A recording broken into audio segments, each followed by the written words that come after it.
Ashok sir నిరుద్యోగుల కోసము 5 రోజులుగా అమర నిరాహార దీక్ష చేస్తూ ఉన్నాడు. మొన్న రాత్రి పోలీస్ డిపార్ట్మెంట్ వాళ్ళు రాత్రి 2 గంటలకు వచ్చి అందరినీ తీసుకొని పోయి గాంధీ ఉస్మానియా హాస్పిటల్ వేసిండ్రు.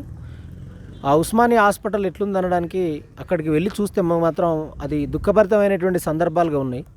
లక్షలాది మంది కడు పేదరికంతో కష్టం చేసేటువంటి పీడిత ప్రజల వైపు నుంచి పిల్లలుగా ఉన్నటువంటి వాళ్ళ కోసము వాళ్ళు బీఆర్ఎస్ ప్రభుత్వం 10 సంవత్సరాలు నియామకాల పేరు మీద మోసం చేసింది కాబట్టి ఆ మోసాన్ని ద్రోహాన్ని తిప్పికొట్టే క్రమంలో అశోక్ సార్ లాంటి వాళ్ళు వాళ్ళ నాయకత్వ నిర్వహణలో లక్షలాది మందిని కదిలించి బీఆర్ఎస్ను ఓడగొట్టి ఒక కాంగ్రెస్ ప్రభుత్వాన్ని తీసుకొని వస్తే ఆ కాంగ్రెస్ ప్రభుత్వం వీళ్ళందరికీ ఒక నమ్మకాన్ని, ఒక ఉద్యోగాన్ని, ఆత్మగౌరవ జీవితాన్ని ఇస్తుందని కలగన్నాం.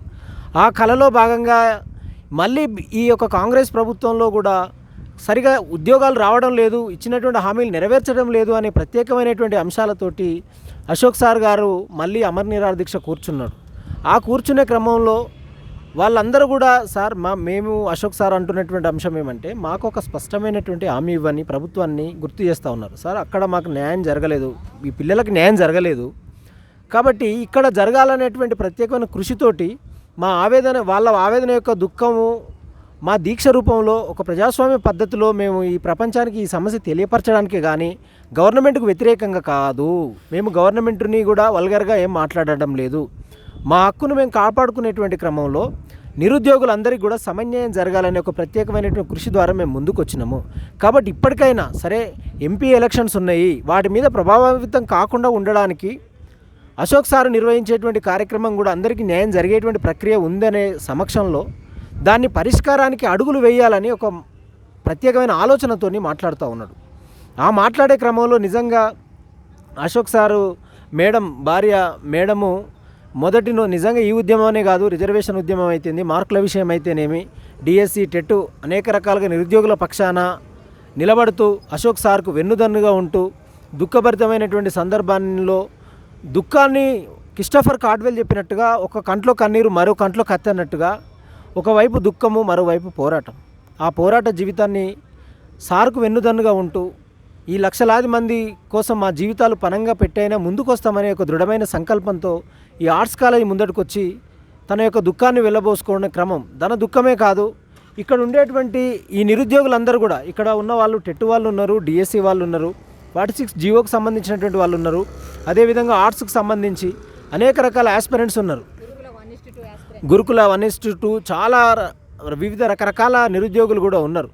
ఇక్కడ గవర్నమెంట్కు మేము విజ్ఞప్తి చేస్తూ ఉన్నాము, సార్ ఒక్కసారి మీకు భవిష్యత్తులో ఎంపీ ఎలక్షన్స్ ఉన్నాయి, స్థానిక సర్పంచ్ అవన్నీ కూడా ఎలక్షన్స్ ఉన్నాయి.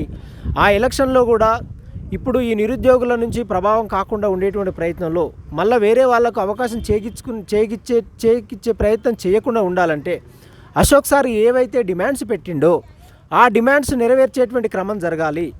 ఎందుకంటే 1,00,000 మంది కావాలంటే ఒకరితో మొదలు పెడతాం కదా, ఆ మొదలు అనేది ఒక వ్యక్తిని ఒక సమూహ శక్తిగా మీరు చూడాల్సినటువంటి అవసరం ఉన్నది. అశోక్ సార్ కదా ఈ 4 కోట్ల మంది ప్రజానికంలో ఒకే వ్యక్తి అతను ఏం చేస్తాడు అనేటువంటిది అనుకోకూడదు.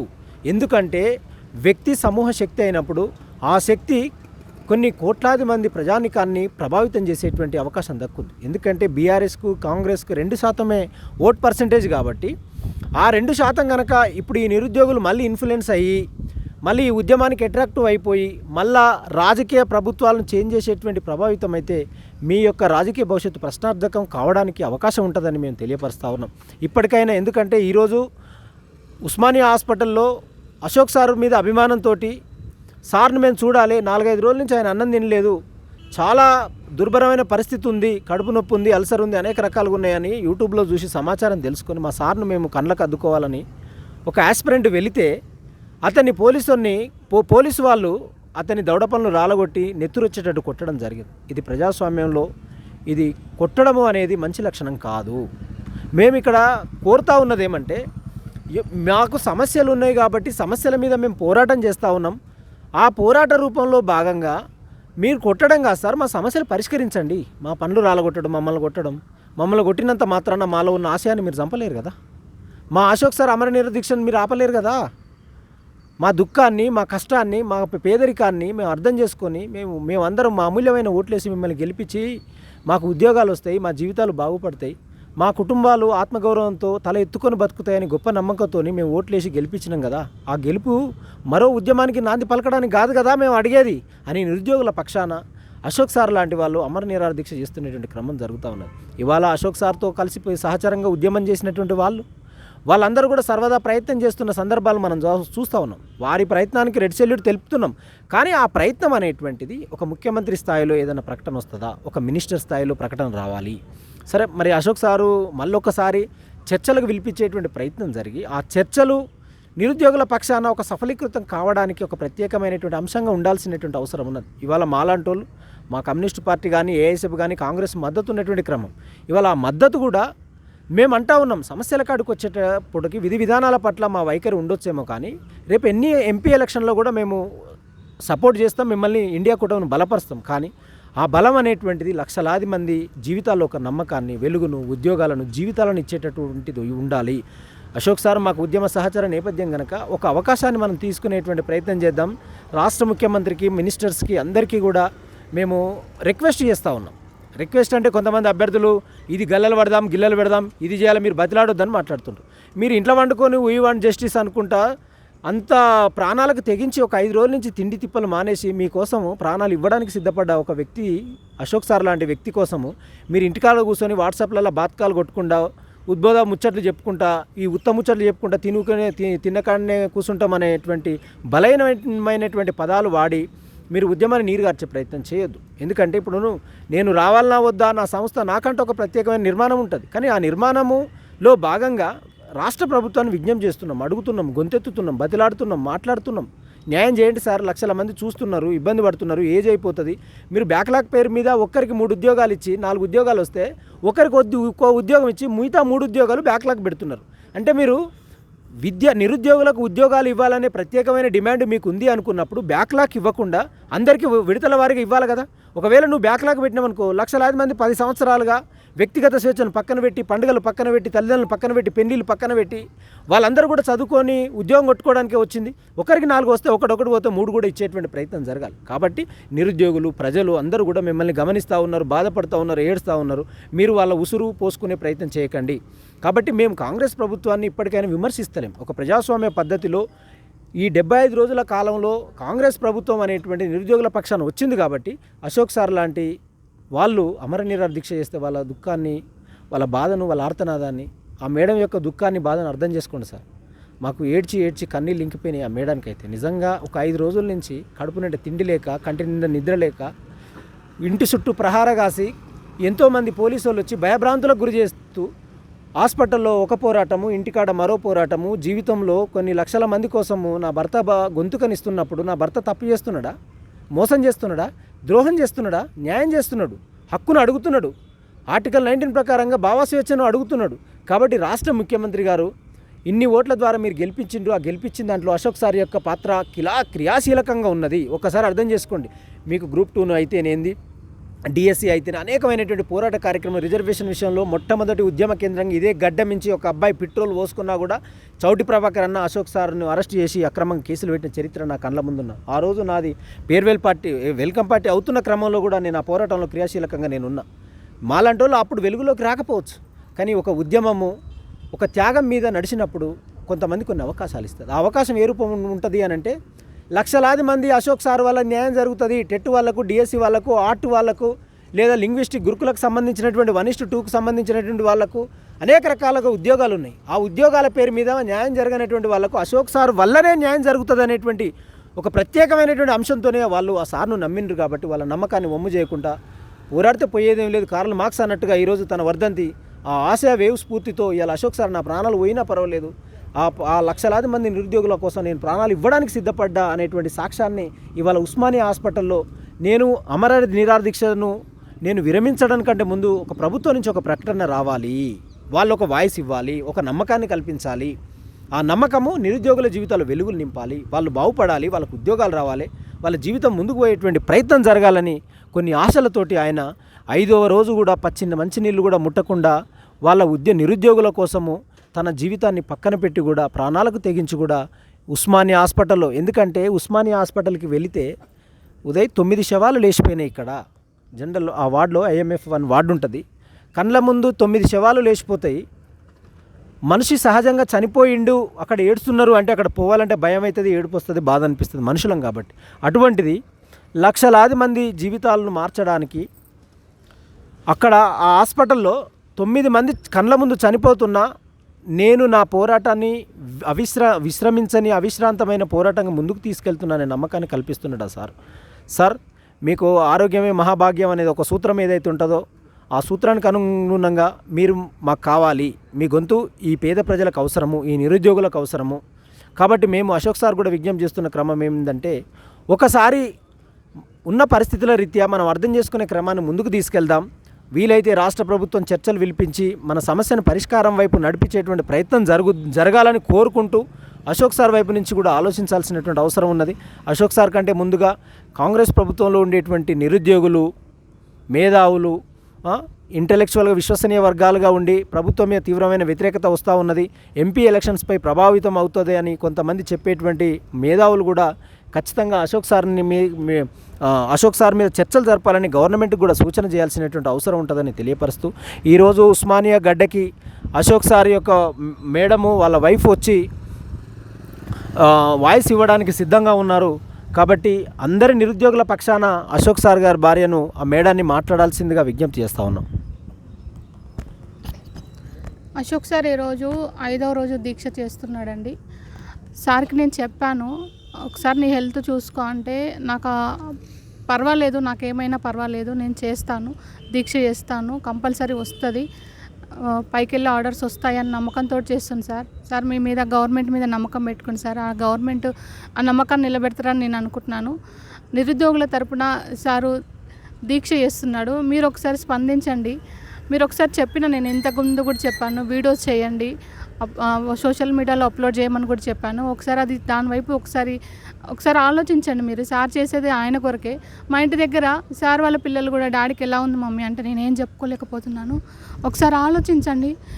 సార్ ఏమో ఫ్యామిలీని వదిలేసి వచ్చిండు, నేను నా పిల్లల్ని వదిలేసి వచ్చిన. ఒకసారి చూడండి, మా పిల్లలు ఇంటి దగ్గరనే స్కూల్కి ఎర్లీ మార్నింగ్ వంట చేసి స్కూల్కి పంపించేసి నైట్ ఇంటి దగ్గర ఏం చేస్తున్నారో తెలియట్లేదు నాకు. నేను ఈ వీళ్ళని అడగడమే తప్పించి నాకేం చేయాలో నాకేం అర్థం కావట్లేదు. ఒకసారి ఆలోచించండి. మీరు కూడా మీకోసమే చేస్తుంది సార్, మీ డిమాండ్లు తీర్చమని చేస్తున్నాడు. మీకు పోస్టులు పెంచాలి, గురుకుల వాళ్ళకి పోస్టులు ఇవ్వాలనే చేస్తున్నారు సార్. ఒకసారి ఆలోచించండి మీరు. మా పిల్లలకు కూడా ఏం సమాధానం చెప్పుకోలేకపోతున్నా నేను. నిన్న మన బోర్డ్ ఎగ్జామ్స్ కూడా జరిగినాయి మా పాపకి. ఆమె 3 రోజుల నుంచి దీక్ష జరుగుతుంటే ఆమెకు డిస్టర్బెన్స్ వచ్చింది. అయినా కానీ ఏం కాదమ్మా, చదువుకొని రూమ్లో కూర్చొని చదువుకొని నేను చెప్పినాను. ఆలోచించండి ఒకసారి. మా కోసమే ఏం కాదు, మీకోసమే చేస్తుంది సారు. మీరు సార్ తరపున నిలబడతారని నేను అనుకుంటున్నాను. ఒకసారి ఆలోచించండి మీరు కూడా.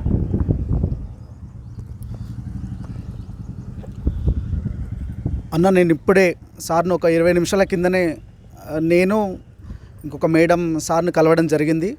సార్ ఆరోగ్య పరిస్థితి అసలు చాలా దయనీయంగా ఉంది, అసలు బాగాలేదు. దయచేసి విద్యార్థి సంఘాల నాయకులు కావచ్చు, మేధావులు కావచ్చు, సమాజ హితం కోరేటటువంటి వ్యక్తులు కావచ్చు, ప్రతి ఒక్కరూ ఇది సారు సొంతంగా తన ఇంటి కోసమో తన పిల్లల ఉద్యోగాల కోసమో చేయట్లేదు. దయచేసి ప్రతి ఒక్కరు స్పందించి మరి ముందుకు రావాలి, కదిలి రావాలి. అదేవిధంగా నాయకులు కూడా, అధికారులు కూడా, ఈ రాష్ట్ర ప్రభుత్వం కూడా ఉస్మానియా యూనివర్సిటీ వేదికగా ఇక్కడ చర్చలు జరపాలి నిరుద్యోగులతోని. అశోక్ సార్ గారికి నేరుగా కాల్ చేయాల్సినటువంటి అవసరం ఎంతైనా ఉన్నది. సార్ విరమించుకోకపోతే సార్ ఆరోగ్య పరిస్థితి కూడా రోజు రోజుకు క్షీణించి చాలా ఇబ్బందులు పడే అవకాశం ఉంది. కాబట్టి దయచేసి నిరుద్యోగులందరూ, రాష్ట్రంలో ఉన్నటువంటి నిరుద్యోగులందరూ కదలి రావాలి. ఎవరైతే పీఈటీ ఉద్యోగాల కోసం పోరాటం చేస్తున్నటువంటి వాళ్ళు కావచ్చు, 46 జీవో రద్దు కోసం కొట్లాడుతున్నటువంటి వాళ్ళు కావచ్చు, గురుకులాలో రిలింక్విష్మెంట్ పాటించి ఏదైతే డిసెండింగ్ ఆర్డర్లో మా ఉద్యోగాలు మాకు పూర్తిగా అన్నీ రావాలి, 3000 బ్యాక్లాగులు మిగులుతున్నాయి, అట్లా కావద్దు, ప్రతి ఒక్కరికి ఉద్యోగం కావాలనుకునే వాళ్ళు కావచ్చు, టెట్ కోసం ఏదైతే టెట్ వేయాలని కోరుతున్న వాళ్ళు కావచ్చు, డిఎస్సి మెగా డిఎస్సి అన్నారు, మెగా డిఎస్సి వేయలేదన్నా 11,000 పోస్టులు మాత్రమే వేసిర్రు, 25,000 పోస్టులు కావాలనుకున్న వాళ్ళు కావచ్చు. ఇలా ప్రతి ఒక్కరూ ఉద్యమం చేయాలన్నా దయచేసి ఉస్మానియా యూనివర్సిటీ వేదికగా ఖచ్చితంగా మళ్ళీ అనౌన్స్ చేస్తాము. ఇక్కడ అందరు రావాలి. మరి సార్ ఒక సొంత స్వలాభాల కోసమో రాజకీయ భవిష్యత్తు కోసమో సార్ చేయట్లేదు. ఇది 100% చాలామంది చాలా రకాలుగా అనుకుంటున్నారు. బయట నేను స్వయాన విన్నా. ఇది చాలా దుర్మార్గం అండి. సార్ యొక్క ప్రాణాలను సైతం లెక్క చేయకుండా మన కోసం ఉద్యమిస్తున్నాడు, మన కోసం నిరాహార దీక్ష చేస్తున్నారు. దయచేసి ఆలోచించండి. మేధావులు, విద్యార్థి సంఘ నాయకులు కావచ్చు, అధికారులు కావచ్చు, ప్రతి ఒక్కరు స్పందించి సార్ను విరమింపజేసి మా యొక్క న్యాయబద్ధమైనటువంటి యొక్క పోరాటాన్ని ఖచ్చితంగా మీరు మాకు న్యాయం చేస్తారని కోరుతా ఉన్నాము. మాకు ఎంతో బాధ అనిపిస్తుంది మాట్లాడుతుంటే కూడా. సార్ ముందర కూడా సార్ ఏడ్చినటువంటి పరిస్థితి. అక్కడ గత 20 నిమిషాల కిందనే సార్ను కలవడం జరిగింది. చాలా బాధగా ఉందమ్మా. అసలు నాకు ఏం చేయాలో అర్థమైతలేదు. విద్యార్థులు కావచ్చు, ప్రతి ఒక్కరు స్పందించాలన్నా. ఇది మన కోసం చేస్తున్నారన్నా. ఉస్మానియా గడ్డ నుంచి పిలుపు ఖచ్చితంగా అన్ని సంఘాల నాయకులు వస్తారన్నా. పిలుపునియండి అన్న. ఏఎస్ఎఫ్ఐ నాయకులు కావచ్చు, ప్రతి ఒక్క ఎస్ఎస్ఎఫ్ కావచ్చు, ప్రతి ఒక్కరు రాండి అన్న. ప్రతి ఒక్కరు వచ్చి సార్కు మద్దతు తెలపండి. మన కోసం చేస్తున్నటువంటి ఈ పోరాటంలో మనం లేకపోతే చాలా దారుణమన్నా. ఇది ఖచ్చితంగా అందరు రావాలని కోరుతా ఉన్నానన్న. నా పేరు మీసాల రాజు, నాగర్ కర్నూలు నుంచి వచ్చిన నేను. పోల్కంపల్లి మాది. రేవంత్ రెడ్డి విలేజ్కి 4 కిలోమీటర్ల దూరమే మా ఊరు.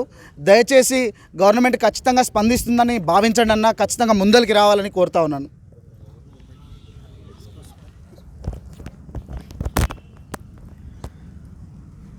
ముప్పై లక్షల మంది నిరుద్యోగుల కోసం అశోక్ సార్ ఆమరణ నిరాహార దీక్ష చేపట్టి 5 రోజులు అవుతుంది. ఈ 5 రోజుల దీక్ష అనేది వాళ్ళ కుటుంబం కోసమో, ఆయన స్వలాభం కోసమో, రాజకీయాల లబ్ధి కోసమో జరిగేటటువంటి దీక్ష కాదు. ఎవరి కోసం జరుగుతుంది? ఇన్ని ఏండ్ల నుంచి నిరుద్యోగం అనేటటువంటి సమస్య తీరిందా? నిరుద్యోగులు ఉద్యోగులుగా మారిర్రా? వాళ్ళ యొక్క ఆర్థిక స్థితిగతులు మెరుగుపడ్డాయా? కుటుంబాలు బాగుపడ్డాయా? ప్రభుత్వాలు మారుతున్నాయి, మంత్రిమండలిల పేర్లు మారుతున్నాయి, కానీ నిరుద్యోగుల బతుకులు మారినాయా? కాబట్టి నిరుద్యోగుల అంశాన్ని తీసుకొని నిరుద్యోగుల ప్రతినిధిగా అత్యంత నిరంకుశ రాచరిక నియంతృత్వ పాలనకు తెరదించింది అశోక్ సార్. మొట్టమొదటి అడుగు వేసినటువంటి వ్యక్తి అశోక్ సార్ తెలంగాణ రాష్ట్రంలో. దాన్ని చిన్న ఉద్యమమే కదా అనుకున్నారు, గ్రూప్ 2 ఉద్యమం. తర్వాత ఏం జరిగింది? ప్రభుత్వాలు మారినాయి, మంత్రిమండలులు మారినాయి. అశోక్ సార్ ఏ పార్టీకి సంబంధించని వ్యక్తి అయినప్పటికీ బీఆర్ఎస్ పార్టీని ఓడించాలనేటటువంటి ఏకైక లక్ష్యంతో అనేక లక్షల మంది నిరుద్యోగులను ఏకం చేసి ఏకతాటిపైకి తీసుకొచ్చి బాహాటంగా కాంగ్రెస్ పార్టీకి ఓటేయమని చెప్పడం జరిగింది. స్వతహాగా 5,000 కిలోమీటర్లు కారేసుకొని లక్షల రూపాయలు ఖర్చు పెట్టుకొని కాంగ్రెస్ పార్టీ కోసం పోరాడి కాంగ్రెస్ పార్టీ ప్రభుత్వాన్ని ఏర్పాటు చేసినప్పుడు దీనికంటే టీఆర్ఎస్ పార్టీ నయం అనేటటువంటి విధంగా కాంగ్రెస్ పార్టీ తన దుశ్చర్యలను చూపెట్టడం జరుగుతుంది. ఏ విధంగా అంటే గేట్ కాడ ఒకళ్ళు, రూమ్ కాడ ఒకళ్ళు, బెడ్ కాడ ఒకళ్ళు, త్రీ లేయర్. జర్మనీలో హిట్లర్ కూడా లేదండి 3 లేయర్. అలాంటి నిరంకుశ పాలన అనేది తెలంగాణ రాష్ట్రంలో 70 రోజులు కాలే అంటారు. 70 రోజులకే ఇన్ని నిరంకుశ రాచరిక విధానాలను చూపిస్తున్నారంటే 5 సంవత్సరాలైన తర్వాత మీ విధి విధానాల పట్ల నిరుద్యోగులకు పూర్తి ఆసక్తి అనేది ఏర్పడ్డది. మీరు ఏం చేస్తారు? మాకు ఇచ్చినటువంటి వాగ్దానాలు ఏంది? ఫిబ్రవరి 1వ తారీఖు నాడు జాబ్ క్యాలెండర్ రిలీజ్ చేస్తున్నారు. రిలీజ్ అయిందా? మెగా డిఎస్సి అన్నారు, మెగా డిఎస్సి వచ్చిందా? టెట్ నిర్వహిస్తామన్నారు, టెట్ నిర్వహించిర్రా? ఎప్పుడో 2022లో టీఆర్ఎస్ పార్టీ ప్రభుత్వం ఉన్నప్పుడు విడుదల చేసినటువంటి గ్రూప్ 2 783 పోస్టులు, గ్రూప్ 3 1388 పోస్టులకు డేట్లు మార్చి ఇదివరకు బీఆర్ఎస్ గవర్నమెంట్ అనేటటువంటి దాంట్లో ఉన్నటువంటి జీవో కాస్త కాంగ్రెస్ పార్టీగా మార్చుకొని మాత్రమే అవే నోటిఫికేషన్లు ఇవ్వడం జరిగింది, కానీ ఒక్క నోటిఫికేషన్ను కూడా పెంచడం జరగలేదు. ఇది ఖచ్చితంగా నిరుద్యోగులను కాంగ్రెస్ పార్టీ చేస్తున్నటువంటి దగ. ఇవాళ కాకపోవచ్చు, రేపు కాకపోవచ్చు, ఖచ్చితంగా ఎంపీ ఎలక్షన్లలో మళ్ళీ మీకు వ్యతిరేకంగా పని చేస్తాం. ఖచ్చితంగా టీఆర్ఎస్ పార్టీకి ఏదైతే చూయించినామో మేము నిరుద్యోగులం అందరం కలిసి కాంగ్రెస్ పార్టీకి కూడా మళ్ళీ చూయించడం జరుగుతుంది. అశోక్ సార్ నిరాహార దీక్ష ఎందుకు చేస్తున్నాడు? మన కోసం చేస్తున్నాడు, మన అందరి కోసం చేస్తున్నాడు. నిరుద్యోగ వర్గాన్ని బతికించాలనేటటువంటి ఉద్దేశంతో చేస్తున్నాడు. కాబట్టి నిరుద్యోగ మిత్రులారా, మనందరం కలిసి కొట్లాడాలి, చేయి కలపాలి.